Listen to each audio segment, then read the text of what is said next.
Hello, and welcome to the History of Rome. We ended last week in 451 BC with the 12 tables of law written down and the decemvirate expelled. This week I want to step back a few years to focus on the life of one man, Lucius Quintius Cincinnatus, who was passed into the collective memory as a paradigm of republican virtue, even though the decisive moments of his life were almost certainly invented by later historians to embellish his famous career, and, in the end, nothing he did was particularly unprecedented. Still, his biography continues to resonate, and taken by itself, it is a pretty good story of a humble man who had absolute power thrust upon him, and then, remarkably, relinquished that power and returned to his plow. A man who sacrificed everything for the Republic. Cincinnatus was born around 519 BC, when the king still reigned, and was just a boy when Brutus and Collatinus expelled the Tarquins. He was therefore one of the first citizens in Rome who lived his entire life under a republican government, without strong memories of the monarchy. He was in the vanguard of a critical generation. His elders remembered vividly the tyranny of Tarquin, and their steadfast republican principles reflect a personally developed hatred of monarchy. They were the victims and would do anything to avoid being victims again. Cincinnatus, however, and those of his generation, never personally experienced this victimization. Once they came of age, the Republic would have to sink or swim on its own merit. If a would-be tyrant began to acquire too much power, there would be no one to turn to and say, "Hey, remember Tarquin? This guy's trying to be another Tarquin," because there would be no one left who actually remembered Tarquin. It is in this passing from living memory that mistakes of history repeat themselves. Ambitious men of later generations might attempt to seize power, and, believing their times to be unique, a cowering population might allow it. In those times, only vigilance born of a love of republic, not a hatred of monarchy, would save the people from slavery, and Cincinnatus was amongst the first to set down that love of the republic for its own sake. To dispel one myth straight away, Cincinnatus was at no point a defender of the little guy. He was a patrician by birth and upbringing, and when he emerged on the public stage, it was as a steadfast opponent of the tribunes and their reforms. His first appearance in the historical record is not a starring role, but rather a supporting part in the drama of his son Caeso. There is a great deal of civil unrest in the aftermath of Tarentillus's proposal to codify the law, and plebe demonstrations in the Forum were often broken up by collections, or gangs if you prefer, of young patrician nobles. Caeso, an abnormally large young man, took to this with great relish, personally beating and chasing any plebe who tried to take part in such demonstrations. Young and hot-tempered that he was, though, he was easy pickings for a savvy tribune named Virginius, who intentionally goaded Caeso by leading provocative public marches that would inevitably draw the wrath of the young man.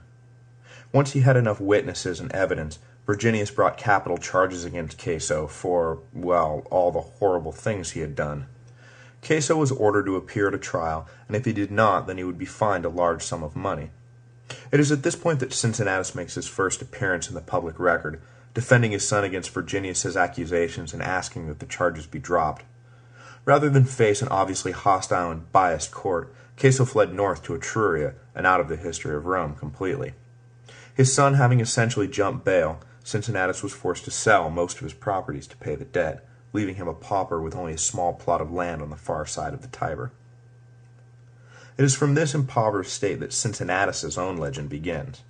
In 460 BC, not long after the Sabines had been expelled from the citadel, Cincinnatus was chosen to serve as one of the 2 consuls for that year. The tribunes were less than thrilled at this development, recognizing that they had just put the screws to this old man because they were angry with his son, and now he was in a position of authority over them. Cincinnatus did nothing to ease their minds, immediately attacking the character of the plebe leadership, who he accused of aiding and abetting the Sabine capture of the citadel with their selfish myopia. This set the tone for the year. Struggles ensued between the consuls on the one hand, the tribunes on the other, with the Senate and popular assemblies caught in between. Cincinnatus managed to kill Tarentillus's bill for the year, while the tribunes banned the consuls from taking any army more than 1 mile outside the city limits. By the end of the year, no compromise was reached, and the battle was set to continue on into the next year, but the Senate passed a law stating that no magistrate, patrician or plebe, could serve in successive years. The tribunes dismissed this out of hat and had themselves re-elected, so the patricians were set to reconfirm Cincinnatus when he announced that if they were to act no better than the plebes, then they were no better than the plebes, and refused to stand for office. Agreeing reluctantly to this logic, the patricians allowed Cincinnatus to retire to his small farm. It would not be long, however, before he was called back to service in his most famous role, dictator of Rome. In 458, the Aequians had been causing Rome trouble, and one of the consuls for the year was sent with an army to deal with them. However, the fight was much rougher than it had been in the past, and the legions found themselves pinned down, unable to retreat, and facing annihilation. The citizens of Rome panicked, and, without dissent, a dictator was called for, and Cincinnatus was named. A delegation was sent to inform the old man, and famously found him at work on the small farm he had retired to, a living paradigm of Roman virtue. The delegation saluted Cincinnatus as dictator, imploring him to return to the city at once. The tribunes were appalled to see their old political enemy return to such a powerful position, but Cincinnatus was greeted in the city with such acclaim that there was little they could do but hope that the old patrician would not turn his absolute power against them. Cincinnatus, however, was not out to settle political grudges, well, not yet anyway, and promptly raised an army and marched to the rescue of the besieged legion. Wasting no time, Cincinnatus's army swept in and decisively beat the Aequians, saving the legion and ending the threat. He marched back to Rome and celebrated his well-earned triumph a mere 15 days after being named dictator. Before stepping down, though, Cincinnatus did clear up one bit of family business, forcing Virginius to plead guilty to perjury and go into exile. Rome safe and his family's honor restored, Cincinnatus resigned the dictatorship and returned to his farm, a hero in his own time and a legend thereafter. He would make one final appearance in the public record 20 years later, again appointed as dictator, though this time it was to deal with internal strife and not an external threat. Ironically, it was an attempt by a single man to capture total power in Rome that led to the reappointment of Cincinnatus as dictator. We will talk more next week about the plot of Malleus to make himself king, so for now I will just leave it that a conspiracy was in motion and Cincinnatus was brought in to deal with it, which he did as quickly as he dispatched the Aequians and again resigned the dictatorship and returned to his farm, this time for the last time. Cincinnatus is a bona fide legend, but the particulars of his life are almost certainly an invention. I look forward to the day when I begin covering events from the later, more accurate records, so I won't have to keep saying that the story I've just told you is largely fictitious, but we still have another 50 years before we get to the sack of Rome, so we'll just have to grind through this together. Anyway, the story of Cincinnatus is largely fictitious, but the man was a giant of his age and earned a little mythical embellishment. And regardless of its accuracy, the life of Cincinnatus was handed down from generation to generation and is still told today. His story had a great impact on the Enlightenment-age soldiers of the American Continental Army, who often referred to their great leader, General Washington, as the American Cincinnatus, because at the end of the war he retired rather than allow the people to make him king. When the army was demobilized, the retired officers formed a fraternity of sorts called the Society of the Cincinnati, membership in which was limited to men who had served in the army for 3 years. One of their members was later the territorial governor of Ohio, and he renamed a growing urban hub on the Ohio River Cincinnati, both in honor of the society itself and in honor of Washington, to whom the name originally referred. Ironically, the society still exists today, membership being limited to sons of the original members, making it a hereditary institution, completely anathema to everything the officers had originally been commissioned to fight. But I digress. Cincinnatus's mark had been set upon the world. But what do we make of him? Clearly he was a towering figure in the first century of the Republic, a hero, a consul, and twice named dictator. But why the iconic veneration? Allegedly it is for the act of relinquishing absolute power, but we have already seen that Cincinnatus was not the first man to do this, nor would he be the last. The office of dictator was not created especially for him. It was, in fact, a constitutional role that was used regularly in times of crisis. His story, of course, had a nice ring to later Romans, who revel in his simple homespun virtue, called from his field to save the city. In the good old days, they said, the greatest man of his age was found hard at work on a small farm, not eating figs on a sofa in some palatial estate. He was the epitome of the virtuous farmer-soldier, the ideal Roman. I think 2 things really contribute to the fame of Cincinnatus. The first is the incidental fact that most people, myself included before I began digging, believed Cincinnatus must have either been the first dictator of Rome or the only dictator of Rome to ever step down voluntarily, or something equally unprecedented. But of course there was nothing particularly unprecedented about Cincinnatus, and our veneration of him in that case would seem to be based upon nothing more than our own misconceptions about Roman history. But even though Cincinnatus wasn't the first or last of anything, he was unique in a profound way. The first two dictators, who, like Cincinnatus, served and then resigned, were men of a generation that remembered the Tarquins, remembered the tyranny, and would not think for a moment about seizing power for themselves so soon after they had thrown out the kings. Cincinnatus, on the other hand, comes from the next generation, a generation that lived their entire lives under the Republic, and was thus the first man who had no memory of monarchy to be given absolute power. The temptation to keep it would not this time be tempered by memories of subjugation and struggle. But the virtue of Cincinnatus returned to the people the power that was rightfully theirs. It was his resignation from dictatorship that really cemented the precedent for later Romans to relinquish dictatorial power and maintain the Republic, that thing of the people. In that case, Cincinnatus really does deserve all the praise he is given for selflessly handing the reins of power back to the people, where it would remain for hundreds of years. In any case, any man who voluntarily gives up absolute power is a hero whose story, rightfully, is told. Next week we will learn more about the machinations of Malleus, a scoundrel of the highest order, as well as the events that led up to the final confrontation with Veii, a struggle that broke the back of Etruscan dominance, which, though a victory for Rome, opened the door for the Gauls to sweep in from the north. The years after the expulsion of the Decemvirate were hard. Old problems remained unsolved, while new ones threatened to tear the city apart. Patrician and plebe were at each other's throats over wealth, power, and land. The population of the city was growing, and there was not enough land to give them, and not enough food to feed them. Crop failures exacerbated the problem, and famine became a persistent killer. Bitter tensions led to a breakdown of military resolve, and old enemies long contained now returned a match for their former betters. The Volscians and Aequians both peeled off Roman territory to the east and south, and there was little the legions could do about it. This is how the Romans limped through the second half of the 400s BC, hungry, tired, weak, and demoralized. At the turn of the century, a final victory over Veii would lift the hopes, albeit briefly, of the city, but for now, life was a dreary war of attrition. In the aftermath of the publication of the 12 Tables, the plebes immediately became aware of an institutionalized bias against them. They were incensed to see a codification of the ban against patrician-plebe marriage, and immediately opened a new front in their war for equality. The issue of greatest concern was access to the high offices of state. This meant the consulship and the religious offices of Pontifex Maximus and its subordinate priesthoods. Only patricians by law could hold these offices, and if plebes could not intermarry with patricians, then they would never gain access to the highest positions of authority or have the final say in law and religion. The plebes attacked this imbalance from two angles. First, they sought to legalize patrician-plebe intermarriage, and second, they demanded that the consulship be open to plebe candidates. The former would be won quickly, and as to the latter, it would be just under 100 years before the first plebe was finally named consul in 366 BC. In 445, a tribune named Canuleius introduced a bill legalizing patrician-plebe marriage.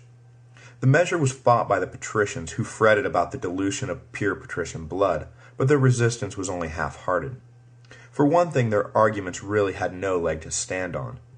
When it came to officiating the necessary religious sacrifices, the Romans, all of them, believed that a patrician must be the official in charge, or the gods would be offended.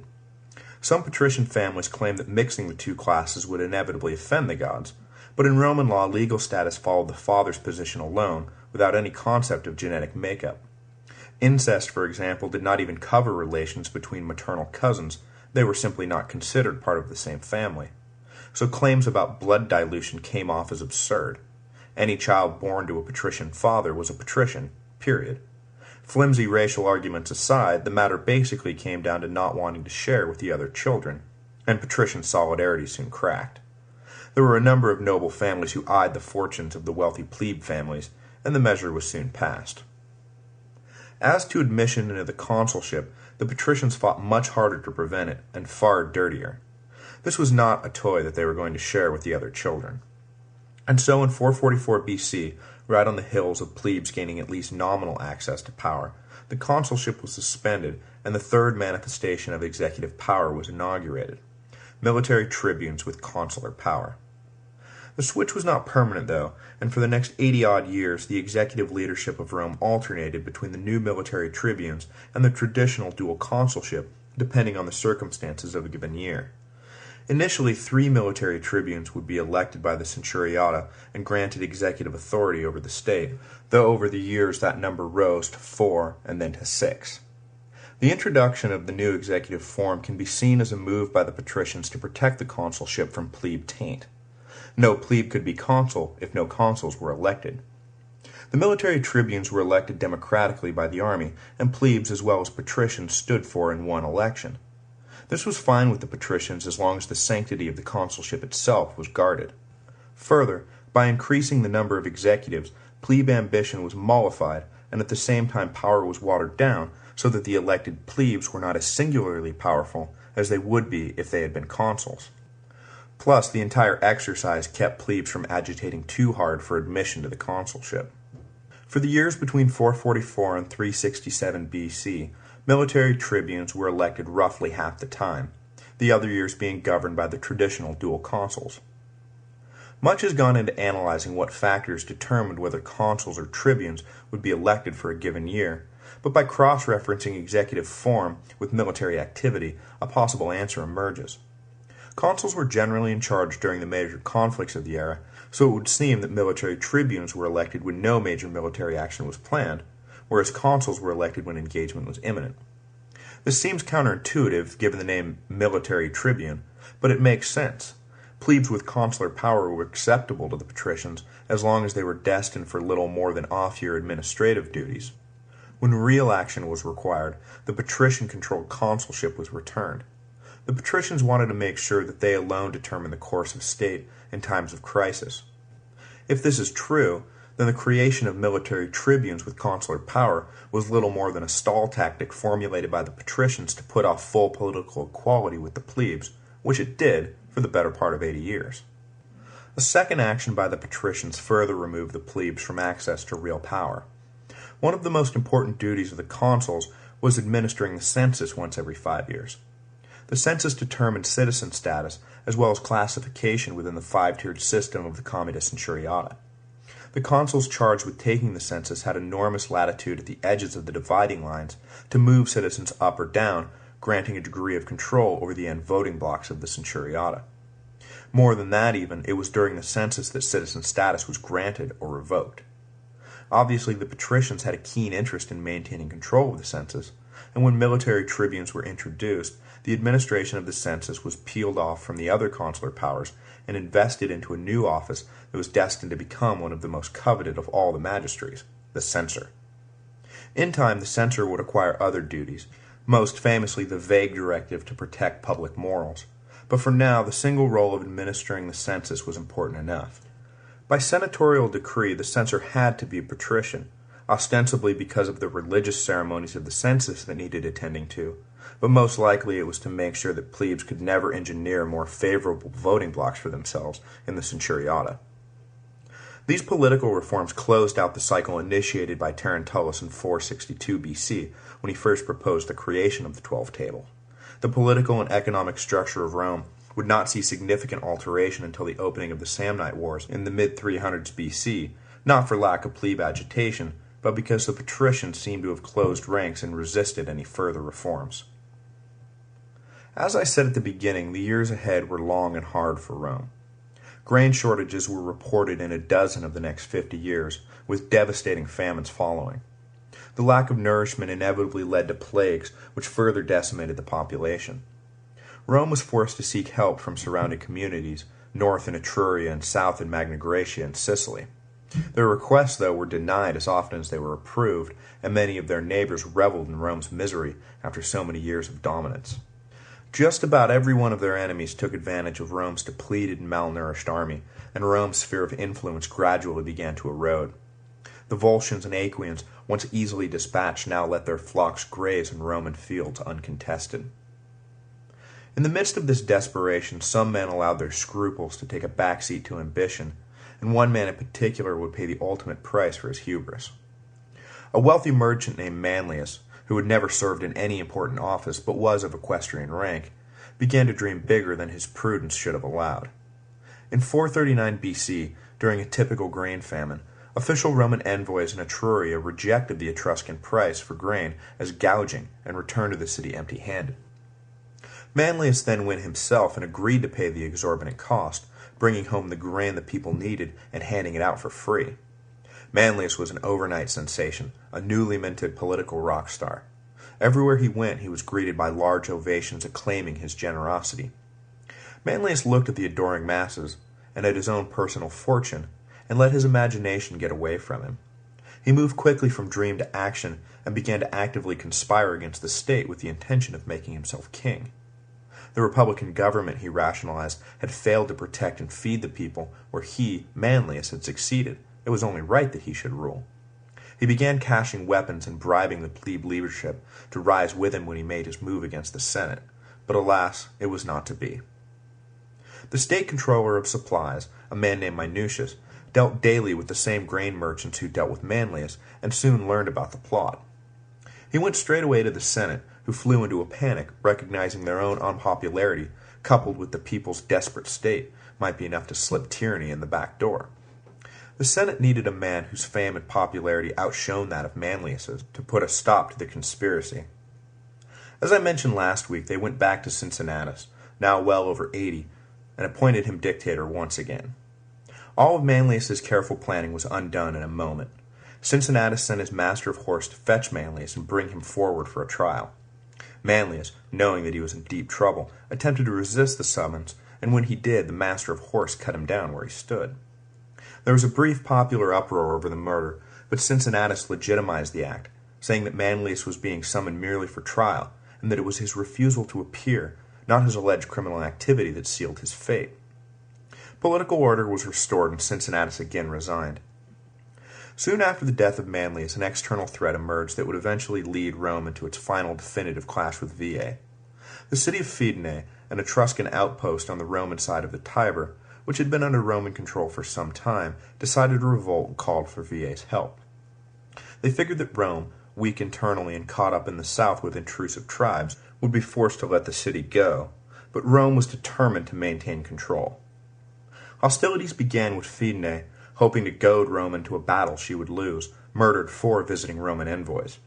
This treacherous act did lead to an immediate Roman response, but no conclusive action was achieved on either side. The war with Veii-backed Fidenae dragged on for years. To the Romans, victory was a necessity. If they lost control of Fidenae, trade up the Tiber River would be severely hampered, but despite the Romans' best efforts, Fidenae held out, and trade suffered accordingly. Through the 430s and 420s BC, Rome found itself militarily engaged on 3 fronts, in the north, east, and south, economically isolated and politically divided. It was not a good time to be a Roman. Some relief came around 425 BC, when the Romans finally won back control over Fidenae, but Veii itself still loomed on the horizon. The Romans, for the moment, dreaded a fight with their rival, and did not follow up their recovery of Fidenae with action into Veii territory.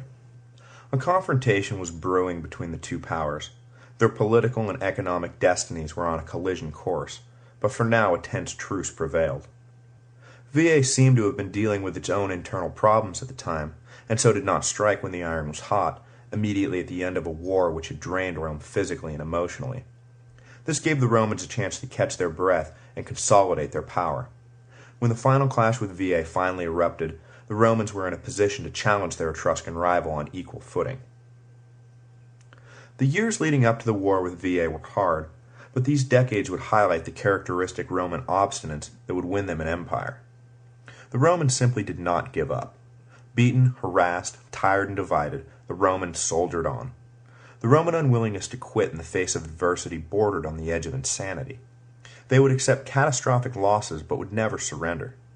In the centuries that followed, Rome was many times beaten so badly that they should have relinquished their dreams of empire and retired to the dustbin of history, but instead they buried the dead and raised a fresh army, never suing for peace and never retreating. It was this unwavering advance that so frightened Rome's enemies. In battle, legionaries would fall, but the line would keep marching incessantly forward, dispassionate, calm, and mechanical. There was no psyching out the legions or driving them to flight. They just kept coming. And if you decisively beat one Roman army, rather than surrendering like a civilized nation, the Romans raised another and set it against you, until more from exhaustion than anything else you were beaten and inexplicably found yourself under the yoke of a foe you thought you had beaten. This was the Roman way, and during these hard years it was on full display. It has often been said that of some generations much is asked, and of others much is given. Of this generation much was asked, and without even the promise of glory to soothe them. Their fights were not the great wars that made men famous. They were forced to deal with persistent skirmishes of attrition which cost lives and profited no one. The Romans of the Middle Imperium, which Gibbon famously called the safest, most civilized, and most comfortable generation in history, bears no resemblance to the thin, desperate Romans of the late 400s BC. But that future was secured by the sacrifice of these early suffering generations, of whom much was asked and nothing was given. I'll close tonight with a rare programming note. I am going on vacation, so there will be no new episode next week. But fear not, we will return in 2 weeks and trace the final conflict with Veii, Rome's very own Trojan War, complete with victory secured by sneak attack, and introduce a giant of the early republic, Marcus Furius Camillus, known as the second founder of Rome. Until then, I want to thank all of you who have subscribed and supported the history of Rome since it began. It has been an immensely gratifying experience, and all of you out there listening have made it possible. The Volscians were still a persistent menace to the south, but by this time they were clearly on the decline militarily. In another few decades, Rome would finally put an end to the Volscian threat and conquer them once and for all, but for now periodic clashes continued to be a mainstay of legion activity. The main threat to Rome, though, lay north with the city-state of Veii, long an economic, political, and military rival. When not clashing with Veii directly, the Etruscan city had bankrolled Rome's enemies and fought by proxy. After years of avoiding conflict because they were stretched too thin, the Romans finally felt secure enough to challenge their northern rival openly and committed themselves to a war that would determine who controlled central Italy. As I mentioned earlier, Veii was the southernmost member of the Etruscan League, a loose confederation of 12 city-states that controlled Italy from the Tiber north to the Po Valley. Other members of the League included Tarquiny, birthplace of Tarquinius Priscus, the fifth king of Rome, and Colosseum, home of Lars Porsena, who either did or did not conquer Rome. Had there been any solidarity between the cities, it is doubtful Rome would have emerged triumphant from its war with Veii, but the League served an economic and cultural function rather than a political and military one. This failure to unite would ultimately spell the end for the Etruscans, who, in addition to pressure from Rome in the south, suddenly faced the threat of migrating Gauls, who were passing through the Alps into the Po Valley and squeezing the Etruscans out of land in the north. The third prong of the assault that would mark the end of Etruscan power was the ascendancy of Syracuse, the powerful Greek city in Sicily, who bottled up the Carthaginians, long an Etruscan economic and military ally, preventing any outside aid from reaching the besieged Etruscan cities. Syracuse had just put itself on the map by defeating an Athenian invasion force in 413 BC, and now ambitiously sought to control all mainland Italy. But, getting back to the topic at hand, the war between Rome and Veii was inevitable. Veii lay a mere 12 miles north of Rome, far too close for the two powers to coexist peacefully forever. Eventually, economic necessity drove them both to the conclusion that the other had to be eliminated. The region was simply not big enough for the both of them. There were 3 basic points of economic conflict that could not be resolved peacefully. The first was control of the lucrative salt beds at the mouth of the Tiber.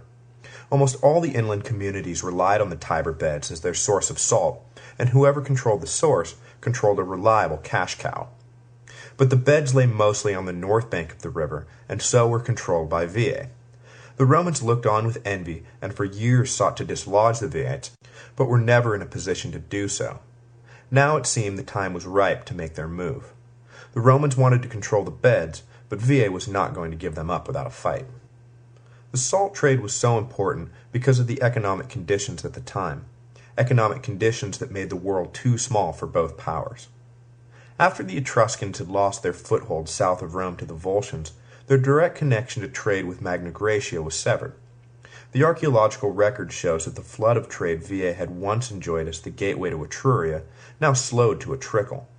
Their overland trade routes closed, the Viates were forced to rely on seafaring traders, most importantly their Carthaginian allies, but after the rise of Syracuse, those Carthaginian traders began to be squeezed out, and VA's economy suffered as a result. In better days, northbound trade was ample enough to be split between VA and Rome, but now the limited supply was not enough to supply two economic centers. One had to be eliminated or both would die. Finally, there was the basic issue of territory. Rome's population was expanding, but its territory was not. VA controlled huge tracts of fertile land that all levels of Roman society coveted. The richest patrician and the poorest plebeian both saw the land north of the Tiber as the answer to their overpopulation crisis. The patricians wanted the land to relocate the landless plebes, who were agitating with escalating fervor to redistribute patrician land in a more equitable manner, and the plebes just wanted land, whatever the source. The need to control the salt markets, the need to control the sparse overland trade with Magna Graecia, and the need to control the land north of the Tiber finally drove the Romans to action, and around 400 BC it was decided to take Veii out once and for all. The Viates, equally in a bind, were more than willing to take up the fight, and the final conflict was joined. The war with Veii was unlike any the Romans had undertaken thus far, and the battle would change the nature and character of the Romans forever. Livy dates the conflict as taking place between 402 and 392 BC, and the archaeological record tends to back up this chronology, though not completely. The traditional length given for the war is 10 years, but most historians agree that this number was lifted from the mythical Trojan War, and that the actual conflict more likely lasted 6 or 7 years. Battles in the field were intermittent and inconclusive, leading the Romans to change tactics and besiege Veii itself rather than try and beat its army in the field. This forced the Romans to do something they had never before even contemplated, keeping an army in the field year-round. Traditionally, the campaign season lasted between April and October, with soldiers returning home for the winter. It was completely unprecedented to keep an army enrolled past October, but after the decision was made to lay siege to Veii, this is exactly what happened. The soldiers suffered this outrage only because the Senate introduced an innovation that would mark a turning point in Roman history: soldier pay. It was not a great sum, nor was it a permanent policy, but it set a precedent and marked the first step on the long road toward the establishment of a fully professional army, a road that led directly to the death of the Republic.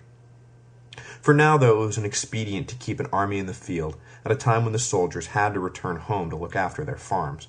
The pay alleviated the economic burden the soldiers faced and kept them fighting. The siege soon turned into a prolonged siege. The Romans wanted nothing more than a quick, decisive victory, but Veii was situated in a nearly impregnable position. Bounded on three sides by cliffs, only a narrow strip of land north of the city offered a level entrance. The Romans managed to gain control of that strip and cut Veii off from the rest of the world, but they were never able to do much more than that. The Viates were able to concentrate their total defensive capabilities on that one accessible point, and so the Romans were unable to make any headway. Though not far from home, again, Veii was only 12 miles from Rome, the soldiers were forced to remain in camp through the winter and began to grumble at the injustice of remaining in arms. The tribunes railed against the policy, claiming that the siege was a patrician policy dedicated more to getting influential plebes out of the city than actually winning the war. Look at Veii, they said. What army could possibly take it by force? It was absurd. Soldiers were kept on year after year, their farms falling into disrepair and their families falling into poverty despite whatever pay was coming from the treasury, all in the name of a siege that showed no promise of being brought to a successful conclusion. A great many were sympathetic to this view, and the will of the army began to waver. Into this depressed state came one of the great heroes of Roman history, Marcus Furius Camillus. Of patrician descent, Camillus had been elected military tribune 3 times over the course of the war, distinguishing himself on the battlefield and running a notoriously disciplined ship. The Senate and the people were both increasingly dissatisfied with the military leadership, who seemed more willing to fight amongst themselves than unite behind a winning strategy. So, sick of the inconclusive bickering, they turned to Camillus, whose record spoke for itself, and elected him to the first of his unprecedented 5 dictatorships. Later crises would keep the Romans coming back to him again and again, and it was the reputation he established for himself at Veii that kept them coming back. What looked like a never-ending siege would be brought to completion within his 6-month term of office. Camillus knew as well as anyone that a direct assault on the city was doomed to failure, so he set his mind on devising some other way to gain access. It did not take long for him to notice the Viites' extensive sewer system and how easy it would be to breach the city from underneath. He set his army digging in shifts around the clock, making a tunnel from the Roman camp to one of the drainage pipes that ran under the city. He periodically ordered attacks on the walls to keep the Viites busy, and they never caught on to the plan. It was now only a matter of time before the legions would come pouring in. Finally, the Romans reached the underground sewer system and followed it to the middle of the city. A raiding party was sent above, emerging from a temple and making straight away for the gates. Camillus ordered the bulk of his army in a frontal attack, which must have seemed like madness to the Viites until the company of Romans appeared in their midst and opened the gates from within. The Romans did indeed come pouring in, and it was the end for Veii. Camillus and the Romans were not interested in terms of surrender or indemnities. They wanted to destroy Veii completely. The men were slaughtered and the women and children sold into slavery. The city was sacked and pillaged, with all its movable wealth finding a new home in the rucksack of some legionnaire. Prior to final victory, Camillus had made a fateful promise that 1/10 of the spoils of war would be dedicated to Apollo, but in the commotion of victory his promise was forgotten, and everything was piled into the baggage train undivided. The great Etruscan city of Veii had fallen, never to rise again. Upon returning to Rome, the victorious Camillus was awarded a well-earned triumph, though the procession would mark the beginning of his famous undoing, and would soon find him exiled from the city he had just led to victory. Riding at the head of his army, Camillus was pulled on his chariot by 4 white horses, traditionally an honor reserved only for kings. The inhabitants of the city whispered to one another that Camillus fancied himself a monarch, and began to look at him not as a conquering hero, but as a potential tyrant. His fate was sealed when, after the soldiers had returned home with their booty, Camillus began to worry about his unfulfilled promise to Apollo. Finally, he issued an order that all soldiers had to produce 1/10 of their treasure and hand it over to the state in order to appease the gods. The citizens were outraged, but complied out of their well-ingrained sense of religious obligation. They were further incensed when Camillus and the Senate announced that 1/10 of Veii's land would also be set aside for Apollo. The land-starved masses could not believe their ears, and it was really only a matter of time before they lashed out at their erstwhile hero. A year or two passed, and a tribune finally brought charges against Camillus for mishandling the wealth taken from Veii. Rather than face a hostile and humiliating trial, Camillus decided to leave the ungrateful Romans to their fate and went into voluntary exile. Legend has it that as he left, he offered a prayer that if he was innocent, that the gods should cause his former countrymen to regret his departure. A pure fabrication, but to the Romans, the sight of a massive barbarian invasion did indeed make them soon regret the absence of their best military commander. The victory over Veii marked a turning point for Roman history, as well as Italian history as a whole. Veii was one of the richest cities of Etruria, and its sack marked the beginning of the end of Etruscan dominance in northern Italy. In the north, Gauls from Central Europe began to cross en masse into the Po Valley, sweeping through Etruscan defenses and settling in Etruscan lands. The Etruscans thus found themselves squeezed between the Gallic migration and the Roman expansion. As I said earlier, military and political solidarity might have helped them beat off the attacks, but the independent-minded Etruscans kept to themselves and so saw their cities fall one by one. It would not be a quick decline. Indeed, we will find them continuing to fight Rome throughout the Samnite Wars, but they would never again have the power or prestige they had so recently enjoyed. In the end, they would all fall under Rome's yoke and find themselves servants where they had once been masters. Although the push from the Gauls helped precipitate Etruscan decline, it also prevented the end from coming too quickly. The Romans, flushed with victory, may well have continued to push north and defeat all the Etruscan cities one by one. However, a force of Gauls moved south through Etruria all the way to the gates of Rome, where they would decisively beat the Romans, handing them a defeat that would leave the city burned to the ground and its citizens debating not which Etruscan city they should attack next, but whether or not to abandon their ruined city completely. I told the story of a wealthy grain merchant who attempted to usurp Republican control and install himself as king. The grain merchant in question was not named Manlius, as I mistakenly said, but rather Malleus. We are about to meet a patrician named Manlius, who will soon find himself embroiled in a conspiracy to overthrow the government, but he bears no relation to the Malleus who tried to use a grain famine to his personal advantage in 439 BC. I regret the error. I would also like to say that those of you who are noticing an improvement in audio quality are not hallucinating. I have recently upgraded my recording equipment. My only concern about this switch is that my previous efforts will now seem poor cousins in comparison to these new episodes. Please do not hold it against those episodes. It is not their fault. They were merely the victims of inferior equipment. The Romans were riding high after their decisive triumph over Veii. The defeat of their longtime Etruscan rival had left the Romans an economic powerhouse. They now controlled the lands north of the Tiber and began resettlement almost immediately. The crops from the rich Etruscan soil promised an end to the cycle of grain famines that had plagued Rome for the last 50 years. They also became the hub of commerce in central Italy and took sole possession of the all-important salt trade, exponentially increasing Roman wealth. Things were looking good for the Romans, but fate was about to deal them a cruel blow. In an instant they would crash down from the highest high to the lowest low and find themselves wandering aimlessly amidst the burned-out rubble of their city, wondering how the gods could have forsaken them so quickly and so completely. The barbarian sack of Rome would be one of the most traumatizing events in Roman history, and leave the Romans in fearful awe of the Gauls until Julius Caesar finally exorcised their psychological demons 350 years later. Rome would survive, but just barely, and not without lasting damage. Now I say that the Gauls sacked Rome, but that is too broad a description. The label Gaul was a catch-all used by the Romans to describe numerous independent tribes who lived in and around the Alps. There was no sense of union between the Gallic tribes themselves, apart from occasional alliances, and for the most part they fought as much amongst themselves as they did against any foreign race. The particular tribe that sacked Rome was called the Senons, and they were led by a strong warrior chieftain named Brennus. They had come over the Alps into the Po Valley in the previous century, and settled along the Adriatic coast.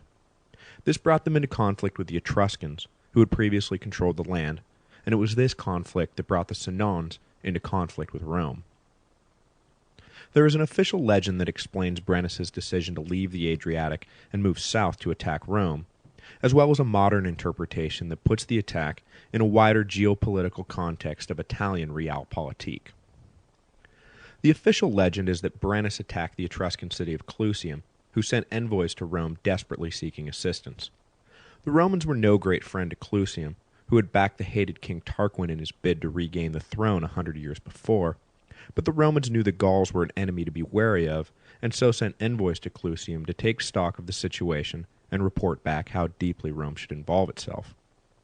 When they arrived, however, the Roman envoys immediately recognized the horde of barbarians as a real threat to all Italy, and agreed to help Clusium right then and there.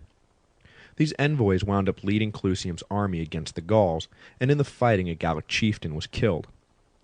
Brennus took offense to this. He felt that the diplomatic nature of their mission precluded the envoys from taking part in hostilities. He sent his own envoys to Rome to demand retribution, but the Romans, in their infinite wisdom, decided that rather than handing the envoys over to Brennus, would elect them military tribunes for that year instead. At this further insult, Brennus ordered his people to march south, where he would teach the ill-mannered Romans a lesson. Modern historians doubt that such a minor incident would lead Brennus to suddenly move his tribe south and attack one of the most heavily fortified cities in Italy. They postulate, and there is some evidence to back it up, that Brennus had come to an agreement with Dionysius of Syracuse to tie the Romans up while Syracuse made their move to dominate Sicily. The Romans had historically been the allies of a Sicilian city called Messana, and Dionysius would have been eager to prevent Rome from sending troops in support of a city that he was trying to capture. Thus an arrangement was made between Syracuse and the Gauls to attack Rome and keep them occupied while Dionysius made his move. This seems plausible, but we will never know for sure exactly why Brennus suddenly decided to march on Rome. We are not only unsure of why the Gauls attacked, but also when the attack actually took place. The confusion, again, is caused by the scarcity of accurate records prior to the event. Traditional Roman history records that the sack took place in 390 BC, though that date is derived from the often incomplete magisterial election rolls that later Romans used to calculate dates of past events. We will encounter this problem again when Livy makes the implausible claim that between 375 and 370 BC, no magistrates of any kind were elected. Livy explains this as being the result of a patrician plebe political deadlock, but most likely he was just trying to reconcile what the electoral roll said with what his own backwards chronology was telling him. Modern historians, cross-referencing with the more accurate Greek records, place the sack of Rome in 387 or 386 BC. So we are not entirely sure why the Gauls marched on Rome, nor entirely sure when they did so. But we do know who marched, the Senons, and we know where they marched, from the Adriatic coast to Rome, and we know how they got there, they walked, and we know what happened when they got there, they sacked Rome. And 4 out of 6 is not bad when you're talking about things that happened 2,500 years ago. The Romans were aware of the Gallic advance and enlisted one of the largest armies they had ever assembled to battle a single enemy, with plausible estimates ranging from anywhere from 12 to 25,000 men. They gathered at the Allia River, actually more of a brook than a river, and waited for the barbarians to appear on the horizon. When they did, the Romans were immediately on the fearful defensive. The Gauls were like nothing they had ever seen before. Huge and painted, bearded, with long hair, roaring all manner of crazy battle cries, the Gauls were a fearsome sight, and when they charged full speed directly at the Roman line, it did not take long before the Romans broke. The wings of the Roman army, composed of the lightly armed lower-class soldiers, were easily routed and fled for home, leaving the heavily armed center phalanx to be surrounded and massacred. It was the worst defeat the Romans had suffered at this point in their history, but their nightmare was only just beginning. In their haste to save themselves, the fleeing soldiers made directly for the fortified Capitol Hill citadel, leaving the walls of the city unguarded and the gates wide open. The remaining inhabitants of the city either fled outright or followed the soldiers into the citadel, giving free range of the city to the pursuing Gauls, who, incredulous at the lack of resistance and believing it to be some sort of trap, actually waited a full day before they were satisfied it was no trick and entered the city. An initial attempt to take the capital failed, so Brennus, rather than waste his manpower in pointless fighting, decided to settle in and starve the Romans out, meanwhile stripping the city of all its movable wealth. The siege of the capital began to be measured not in days or weeks, but in months, without any sign of the deadlock breaking. The besieged Romans grew more and more desperate as their supplies and morale ran out. The Gauls were faring no better. The hot Italian summer was not what the northern tribesmen were used to, and they began to drop like flies. Disease ran rampant, and Brennus saw his force dwindle daily in the foreign climate. It was a race to the bottom as both sides hoped to hold out one day longer than their equally beleaguered foe. At one point the Romans were nearly defeated, but were saved at the last minute in dramatic fashion. A messenger had been sent from the capital to make contact with Camillus, their exiled hero, to plead with him to bring a force to lift the siege and save his former countrymen. The messenger scaled down an unguarded cliff, but the Gauls noticed the route and themselves attempted to scale the same cliff and break into the citadel.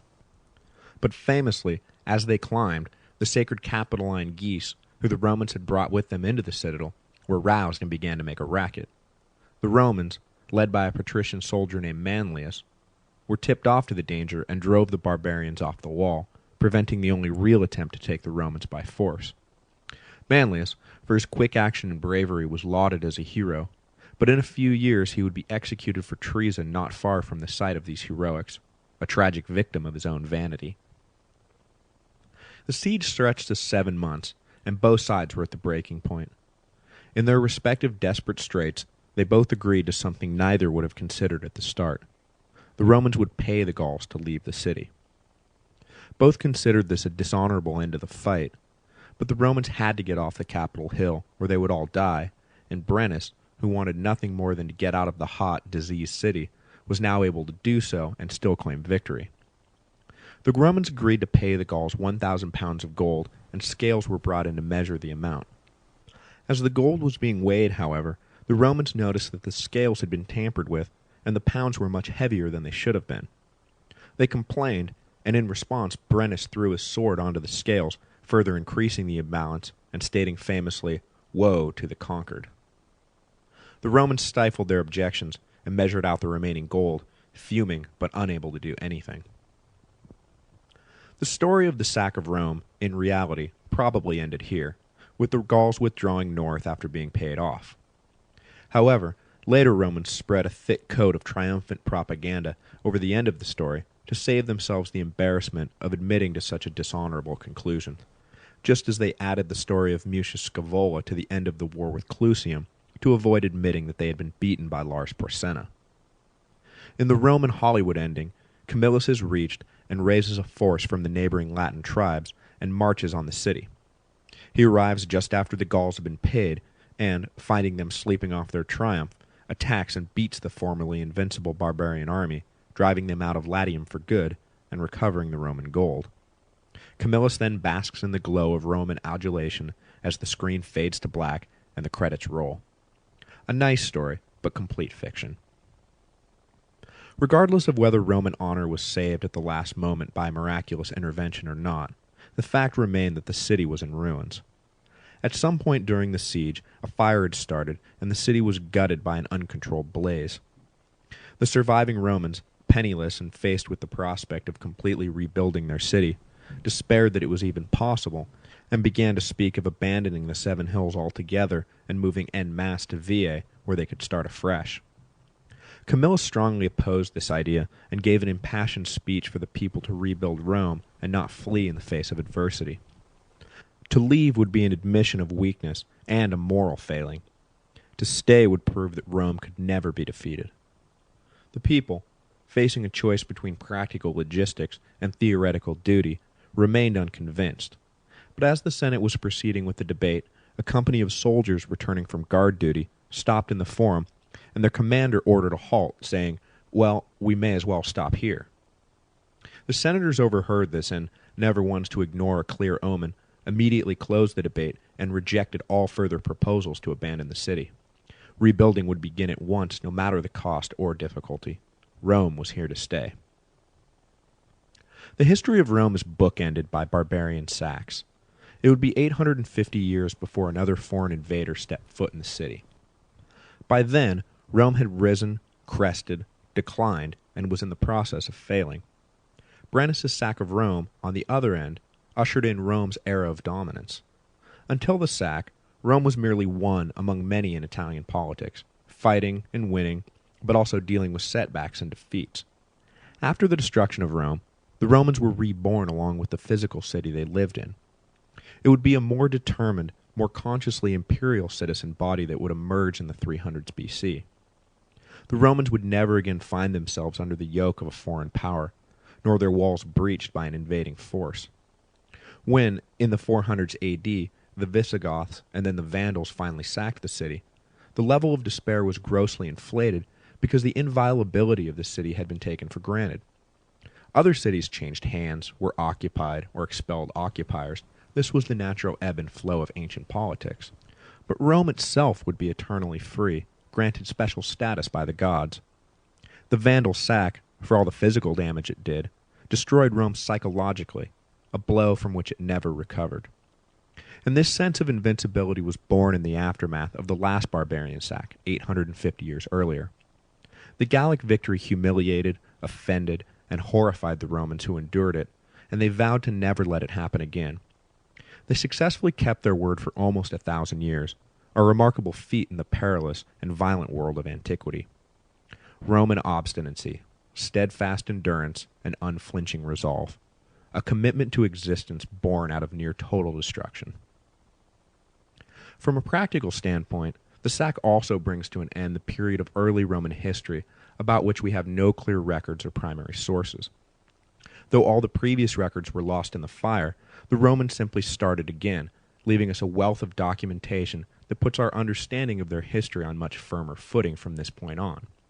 I am thankful to say that the legend of Rome has finally ended, and the history of Rome has begun.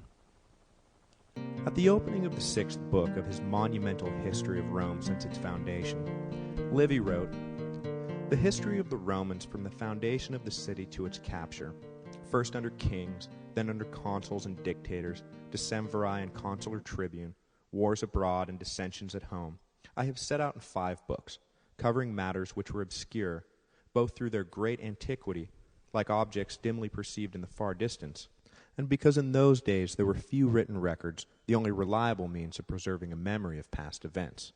A further reason was the loss of most of such accounts as were preserved in the commentaries of the pontiffs and other public and private records when the city was destroyed by fire. From now on, a clearer and more reliable account can be given of the city's civil and military history, after it made a second start, reborn as it were from its old roots with increased vigor and productivity. That seems like a good place to start this week. Rome was devastated. The city was in ruins, and the population, what remained of it anyway, despaired. Officially, the subject of abandoning Rome had been closed, but unofficially, the idea was still a potent force. Why rebuild when perfectly good homes sat vacant in a well-positioned, defensible city? The Romans had been merciless in their annihilation of the Veiites, and the Etruscan city was practically a ghost town. But the Senate's mind was made up, and the Romans were ordered to rebuild, each according to their means. Camillus, whom the people now looked upon as twice their savior, if we believe the legends, stood firm behind staying in Rome, and the population, some reluctantly, followed their hero's lead. The new Rome that would grow out of the ashes of the Gallic sack would be recognizable today, with its haphazard streets and deep tangled neighborhoods clearly devoid of any central planning. There was in fact no planning whatsoever. The Romans simply picked up what material they could salvage and began rebuilding wherever the whims of each individual directed. Rome, and I say this with love, is, and has been since the 380s BC, a convoluted mess that defies logic. The irony being that in almost every other town, city, or camp built by the Romans, rational right angles was the norm. A model was developed for the fortified military camp that centered around bisecting perpendicular roads that was copied in almost every other settlement the Romans established. A centurion encamped in Britain would have been able to easily navigate his way around a camp in Syria. Everywhere the Romans went, they took their standard grid city layout with them. But the Eternal City itself was the dark city of this Roman Type A OCD. And the roots of that chaos lay in the years after the Gallic sack, when the Romans rebuilt quickly, but without any kind of master plan. Not that this is necessarily the Romans' fault. As they were attempting to rebuild their shattered city, nearly every one of their formerly subdued enemies took their shot at setting themselves free of the Roman hegemony. As I mentioned at the end of last week, the usual suspects, particularly the Volscians, reappeared, but longtime allies now rose up as well. Piling it on Rome became the fad du jour among long disgruntled Latin communities who never got over Rome's breaking up of the Latin League 100 years earlier at the Battle of Lake Regillus. Even colonies set up by Rome with strong ties to the city joined in the rebellions and kicked their mother city while she was down. While trying to put their lives back together, the Romans kept being recalled to arms, now to fight on this front, now to fight that enemy, now to fight this former friend. It is no wonder the city grew so haphazardly. There was barely enough time to nail down the roof before it was time to go and fight again. Throughout these years, Camillus was the rock behind which the insecure Romans hid. In times of danger, they turned to him again and again to lead them to victory. Whether he was appointed official dictator, as he was in 389, 368, and for the fifth and final time, 367 BC, or whether he was elected as one of the military tribunes for that year, Camillus was unquestionably the leader of Rome. Everyone relied upon his strategic and tactical brilliance to see them through these dark times. His enemies, and he did have a few, accused him of arrogance, of treating his fellow tribunes as if they were his vassals, not his equals. But the people were indifferent to these accusations. Camillus was their man. Plus, the other commanders did little to inspire the people's confidence. At one point, a tribune leading a legion against an allied army of Latins and Volscians saw his army flee in terror and hide behind their camp walls. Camillus was ordered to take command, and, by his very presence, instilled the soldiers with enough confidence to march back out and defeat the enemy they thought so powerful. Camillus dominated his time, and it would be another 150 years until anyone emerged to equal him in the pantheon of Roman heroes. That man, Scipio Africanus, who delivered the Romans from the scourge of Hannibal, is often mentioned in the same breath as Camillus, and indeed, the consensus opinion is that later historians, Plutarch and Livy especially, colored their descriptions of Camillus to make him seem a prelude to the great Scipio of Africa. But as Camillus remained in the people's high esteem, another hero fell from grace. Marcus Manlius Capitolinus, the last name attached in honor of his bravery during the Gallic siege, would soon find himself etched into Roman history not as a great hero, but as a villain. After the withdrawal of the Gauls, Manlius's ego was severely bruised by the honors heaped upon Camillus, and he took them as a personal insult. Had he and the others not held out against the Gauls, Camillus never would have had the opportunity to save them. Surely that deserves some glory, but Camillus hogged it all. Manlius was one of the few amongst the citizen body who could not stand the sight of Camillus, who he considered to be a pompous fraud. This aggravation led Manlius to break ranks with his fellow patricians and take up the cause of the plebes. By making himself their champion, Manlius hoped to do an end run around Camillus and earn the acclaim he felt he deserved. The most pressing issue of the day was debt relief. Obviously, as the Romans rebuilt, there was a hefty amount of borrowing going on, and the interest payments began to bankrupt the population. Every day saw men hauled off to prison for defaulting on loans. Men who had fought at Veii and stood firm against the Gauls were daily being made slaves by moneylenders who showed no mercy or compassion.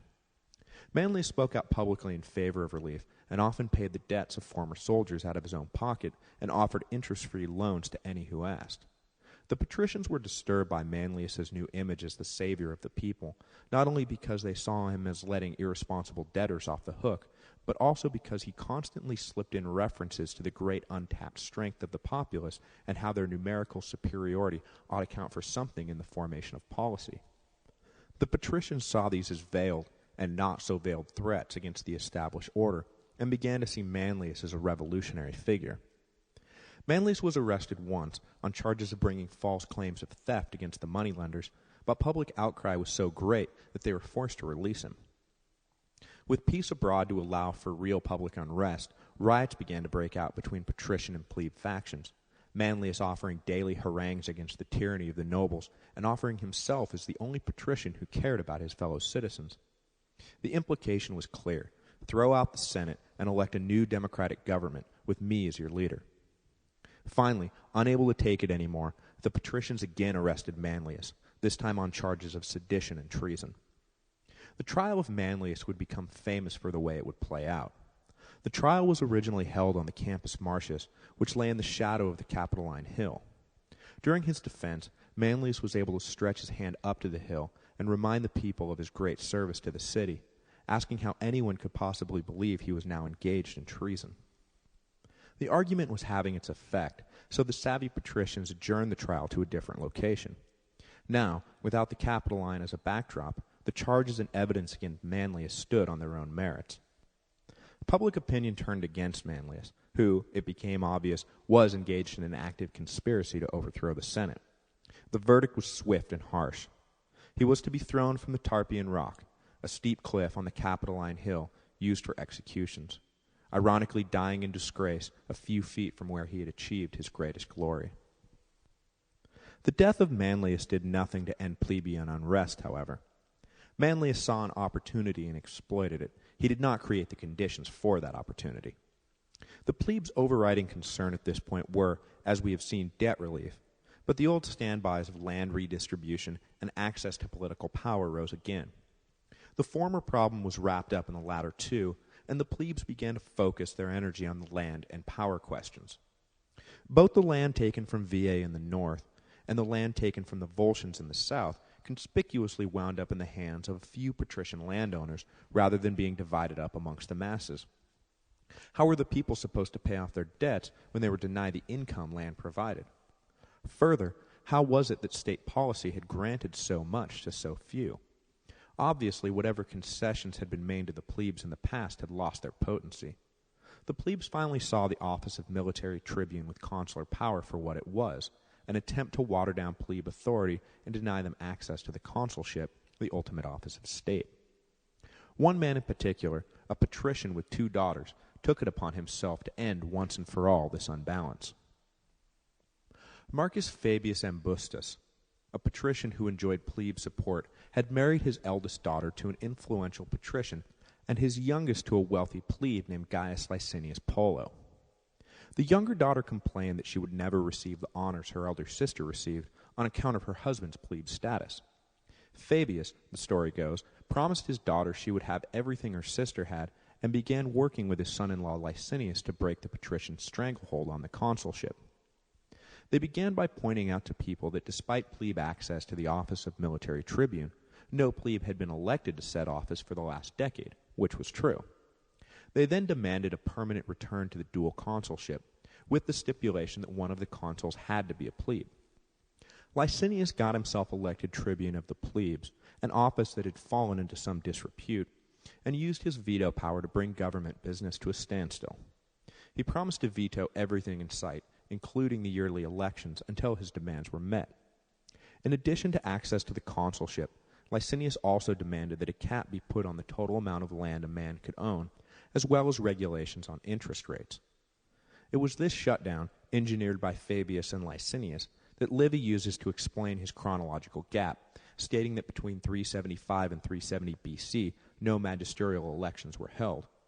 Though the duration and excess of the standoff is no doubt exaggerated, the outcome is not. The plebes finally gained access to the consulship. The moment would not come without a final appearance of the great Camillus, however. The civil unrest and power vacuum led to calls for a dictator, and the Senate named Camillus, who enjoyed the support of everyone, patrician and plebe alike. They were hoping Camillus would see things their way, but much to their discomfort, he did not. Now, due to a flaw in the appointment ceremony, a religious event stuffed full with every kind of Roman superstition, Camillus was forced to resign for that year, granting a reprieve of sorts to the clearly defensive patricians. The next year, though, 367 BC, Camillus was again named dictator for the fifth and final time. He used his power to broker the deal Licinius and his colleagues demanded, and for the first time a plebe would be elected consul. The crisis settled, Camillus resigned. The old Roman leader died soon after, the victim of a plague that decimated the Romans in the 360s BC. With his death, a new era dawned. The Romans had survived their brush with death and emerged a strong, more democratic place. The honor of first plebe consul historically goes to Lucius Sextius, one of Licinius's colleagues who had helped engineer the shutdown. The land ownership ceiling and regulation of debt were granted at the same time, and, ironically, Licinius himself would be prosecuted years later for violating his own laws after he sought to accumulate large tracts of land for himself and his family. At this point, the law stated merely that one of the consuls could be a plebe. Later, around 342 BC, a law would be passed stating that one of the consuls had to be a plebe. For now, though, the plebes accepted the obvious victory and passed to the next generation the task of not simply allowing equal access to power, but guaranteeing it. The veracity of this patrician-plebe showdown and the election of a first plebeian consul in 367 BC has been called into question by modern historians. In the first place, they point out that Roman historians of the late Republic and early imperial period were obviously drawing their narrative from more recent events, specifically the conflicts that centered around the Gracchi brothers, who used their veto power to try and force through land redistribution in the 130s and 120s BC. Second, modern analysis has determined that as many as a third of the consuls prior to 367 were in fact of plebeian origin. As is so often the case, a clear dramatic delineation in history is less plausible than a gradual shift in policy over the years. There is no doubt that the vast majority of early consuls were patricians, but it is suspected that this was not the result of overt discrimination, but rather because of the greater wealth and fame of patrician candidates. The 367 BC date is important, though, because from that point on there is a marked increase in plebe consuls, demonstrating some sort of conscious decision to grant plebeians more power. And of course, the existence of a 342 BC law stipulating that one of the consuls had to be a plebe is not disputed, and it seems likely that this was the culmination of a decades-long shift rather than a bolt out of the blue. In general, what can be stated is that after the sack of Rome, the plebes demanded and received far greater power than they had enjoyed prior to the arrival of the Gauls. The Romans struggled in the years after the Gauls left them for dead, but managed to hold on in the face of massive external pressure and internal dissension. The new enfranchisement of the plebes made the Romans a more cohesive and less divisive society. This cohesion would be tested by a confrontation that loomed on the horizon. Though the Romans did not know it yet, they were about to begin a series of war that would leave them the dominant force not just in Latium or central Italy, but in the entire peninsula. Next week, we will introduce the Samnites, the fiercest of all the hill tribes, who would not only prove more than a match for Rome, but also force the Romans to rethink everything they knew about warfare. The Romans would fight a single great war, with 3 distinct phases against the Samnites between 343 and 295 BC. The Samnite Wars would pull all the major powers of Italy onto one side or the other and culminate with the largest battle ever fought on Italian soil. When it was over, the Roman victory was so complete that it would be 200 years before an Italian people again mounted a serious threat to Roman rule. In a single generation, Rome had recovered from the devastation of the Gallic sack and regained its dominant position within the region. The plebes had demanded and received greater political power, culminating with the election of the first plebe consul in 366 BC, the year after Camillus shepherded the Licinian law through the Senate. I did not mention this last week, but the admittance of plebes into the consulship also saw the end of military tribunes with consular power as one of the highest offices of state. The dual consulship was reinstated for good, and the obsolete office of military tribune was never revived. Subsequent years would see other plebe firsts, including the first plebe dictator in 356 BC and the first plebe censor in 351 BC. Both feats achieved by a single man, Gaius Marcius Rutulus, who, over the course of his illustrious career, would also be elected consul 4 times. By 343 BC, the Romans were once again seen as the great force in central Italy, and, as we are about to see, this meant that their neighbors forever sought to involve them in squabbles that had nothing to do with Rome or Roman interests. The Romans were the big kid on the block every other kid wanted on their side. As I did last time, I would like to open this week with a quote from Livy, discussing the year hostilities began with the Samnites and its significance in the greater arc of Roman history. From now on, the wars described will be of greater importance. Our enemies were more powerful, and campaigns lasted longer and were mounted in remote areas. For this was the year when an attack was launched against the Samnites, a people who were strong both in resources and in arms. After the Samnite War, which was inconclusive, Pyrrhus was the enemy, and after him, the Carthaginians. What a series of momentous events! How often we were in mortal danger, to enable us to raise up our empire to its present heights of grandeur, where only with difficulty it is sustained. Rome was on the precipice of its rise to greatness. The Samnites, as I've said previously, were a semi-nomadic tribe from the south-central section of the Apennines called Samnium. Starting in the 300s BC, the Samnites, along with a number of other hill tribes, began to come down out of the hills and onto the plains that lay between the mountains and the coastline. Some moved south and began to encroach on the Greek cities of Magna Graecia. Others, like the Samnites, began to move west and came down to a land known as Campania, which lay southeast of Rome. The Greeks in the south sent envoys across the Adriatic to beg for assistance in fighting off the hill tribes, and were answered by Alexander of Epirus, who sent an army to help rid the Greeks of the encroaching menace. As we will see later, this introduction of an army from Epirus would have far-reaching consequences for the Romans. 60 years later, an army from Epirus would again answer Greek calls for aid, only this time not to battle nomadic hill tribes, but rather the growing power of Rome. But we still have a ways to go before we get to that. The largest and most important city in Campania, where the Samnites were setting up shop, was Capua. Known for its rich soil and soft lifestyle, Capua was no match for the hardened Samnite warriors, so, like the Greeks, they cast about for a savior. Envoys were sent to the largest and strongest power in the region, Rome, to beg for aid.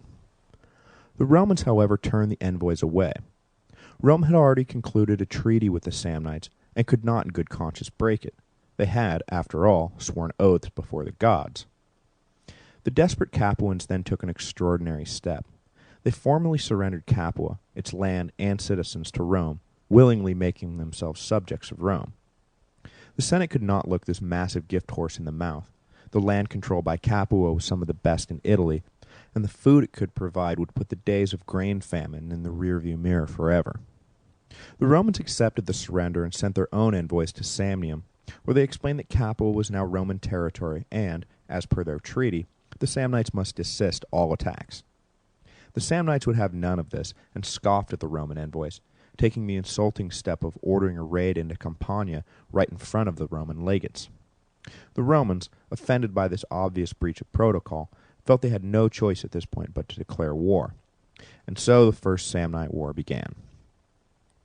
The two consuls for that year, 343 BC by our reckoning, were Aulus Cornelius Cossus, a capable if forgettable leader, and Marcus Valerius Corvus, a true blue member of the legendary Roman Heroes Club. He was a member of the prominent Valerian family, whose famous ancestral patriarch was Publius Valerius Publicola himself.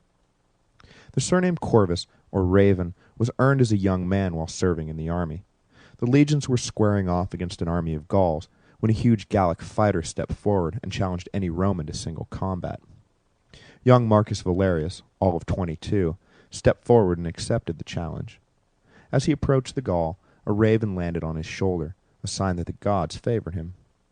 The Gaul was worried by this clear omen, but proceeded with the fight anyway, and the raven, far from leaving when the clash began, actually joined in, pecking at the Gaul's eyes while Valerius ran him through with his sword.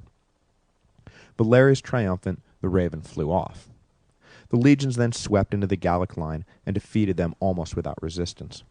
An auspicious, if obviously embellished, beginning to a career, to say the least.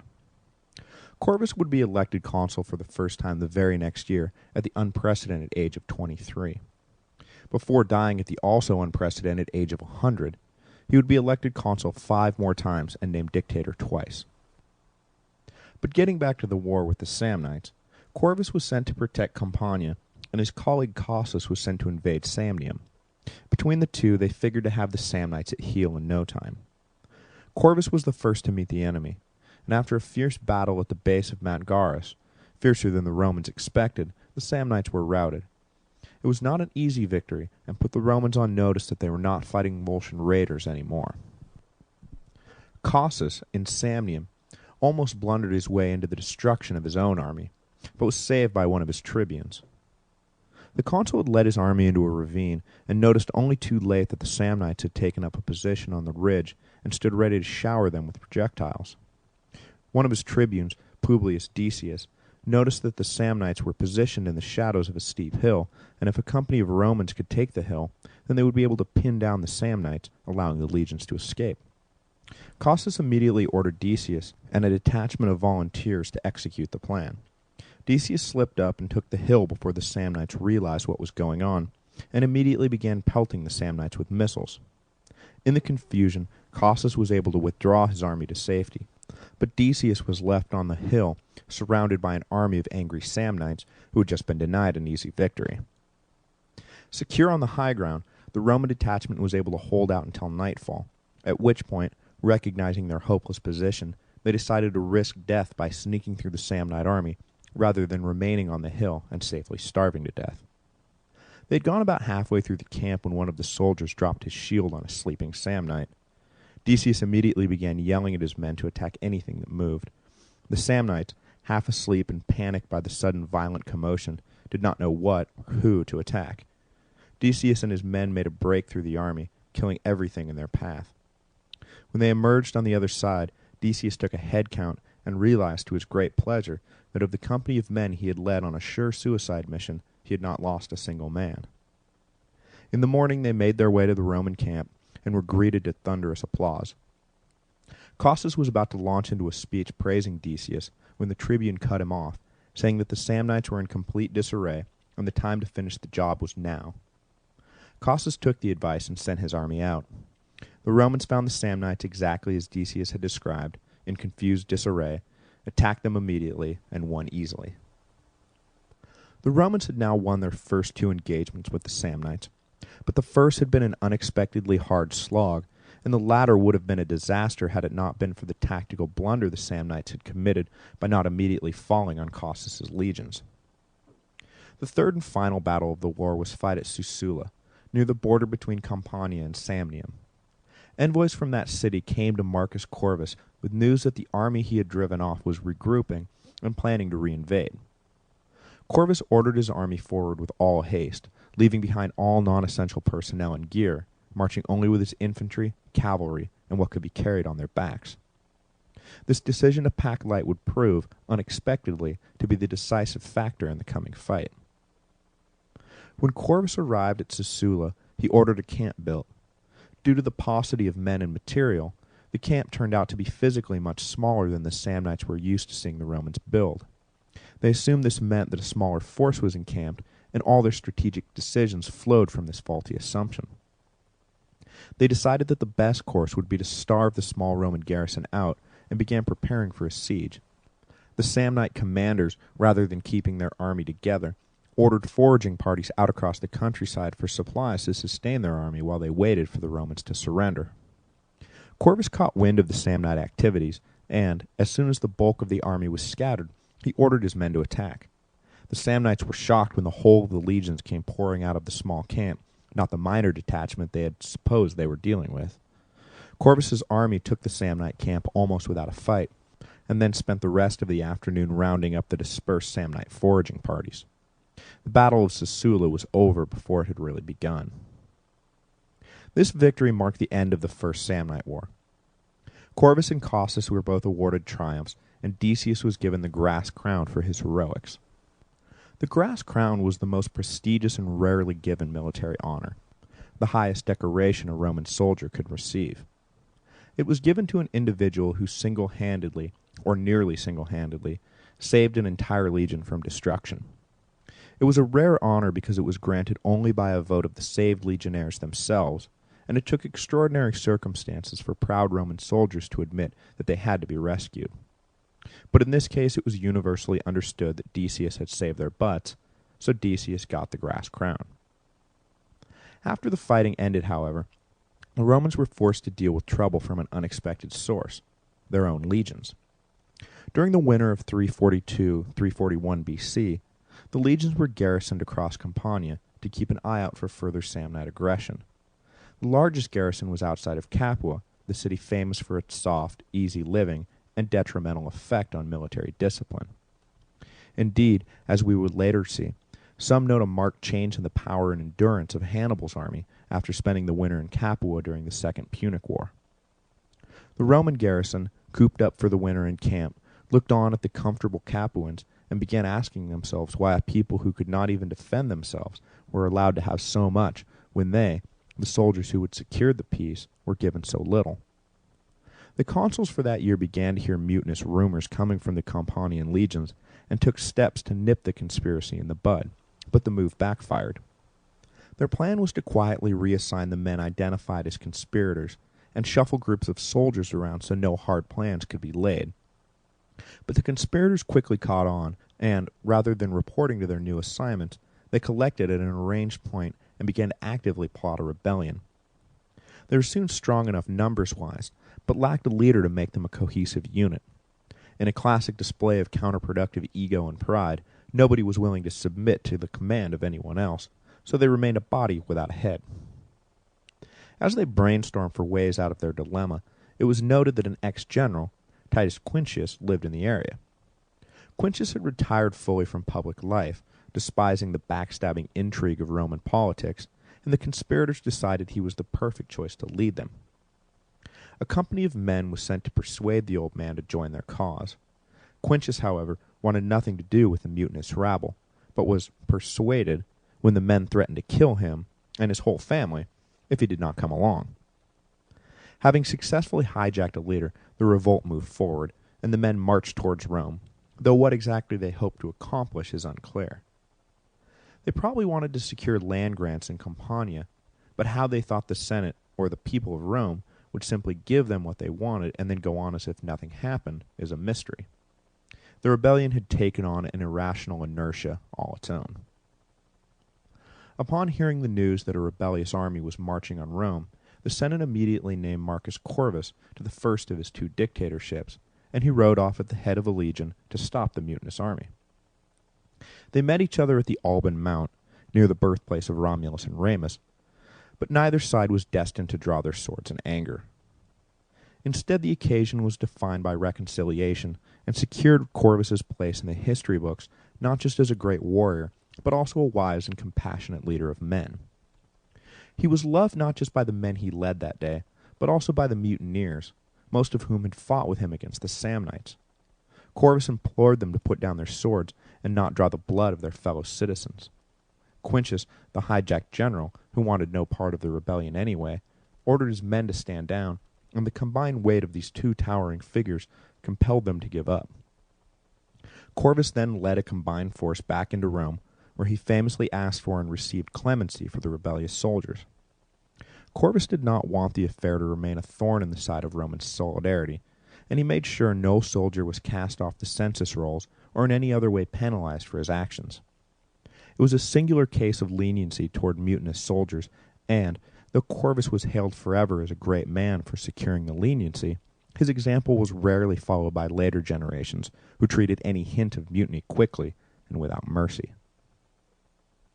Soon after the abortive rebellion, a truce was formalized with the Samnites. The Campanians, however, were in no mood for peace, and allied themselves with a combined Latin army that took the fight into Samnium as a punitive response to the Samnite invasion of Campania. The Latin communities hoped to grab some Samnite land and enhance their own power in the region, hopefully securing better terms of alliance with Rome. The Samnites immediately appealed to the Romans to halt the attacks. The Romans agreed to order the Campanians, who were now their subjects, to halt, but claimed their treaty with the Latins granted them no authority over their own internal military decisions. And this decision had two effects. For one, it offended the Samnites, who thought the Romans were just hiding behind legalese and directing the Latins, subjects to Rome in all but name, to keep fighting illegally after the treaty had been established.